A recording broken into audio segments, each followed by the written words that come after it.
They say a picture is worth 1,000 words. And this world-famous picture, taken on December 17, 1903, here in Kitty Hawk, North Carolina, has a lot to say. Now, Orville, he's always the one to take the pictures. However, he's not taking pictures today because it's his turn to fly. So he sets up the camera on a tripod and faces it in a direction where he thinks that the flyer might get airborne. And he asks John T. Daniels, one of the life-saving crew here in Kitty Hawk, to take the picture, to squeeze the bulb on the camera. Now, John has never seen a camera before in his life. It shouldn't be a daunting task, though. It's just squeezing a bulb.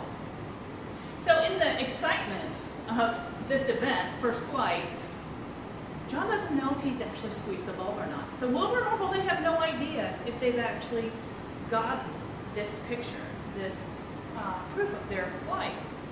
And it's not until they get home in Dayton, Ohio, when they're developing their glass plate in the darkroom, that they realize that they did indeed get the picture. Now I want to explain some of this picture because this is a rather large version of that original picture. And we get visitors in here that ask questions. When you can see it this big, you ask questions. So in this picture, we of course have first flight, but we have some other things in here as well. So over here to this side, we have a shovel and a bucket of nails and a hammer, and also a box with some wires hanging out of it. And that was a coil box, and that started the engine. When you make your way over here, this is a really good picture because there's a lot of detail in it when it's this large. You make your way over here, you can see where the flyer actually sat. Now the flyer was on the 60-foot monorail, and you can see the sand is pretty smooth right here. A lot of disturbance around it, so that looked like maybe they were inspecting the wings, and so that's where the flyer would sit. And there's a stool right here. Now this stool, actually the right wing rested on that stool because the right side of the flyer was a little longer than the left side. It accommodated the heavy engine, so and that heaviness would make the wing go down into the sand, so they used the stool to keep it from going into the sand.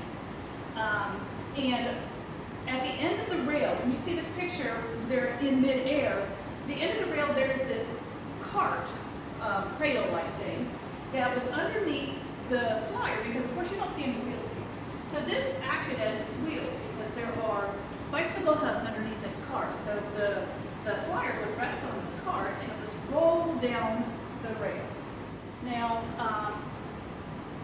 the best part about this picture, the thing that I like, I love talking about this, is that you can see footprints over here and Wilbur standing. So those footprints are evidence that Wilbur was actually running alongside his brother while he was flying. And that's pretty amazing. Now, one other thing that I like to think about when I'm thinking about this picture, and I'm thinking about Wilbur and Orville developing this picture in the dark room. Now, they have no idea that they have actually got proof of this first flight. They don't know what they're going to get whenever they're developing these glass plates in a dark room. It could be the sky, it could be a blob, who knows? So as they're developing this picture, the blurry image starts to come in focus. And as it comes more in focus, they're seeing this image right here. Can you imagine what was going through their heads? Because this is the first time that they can actually relive that exhilarating experience of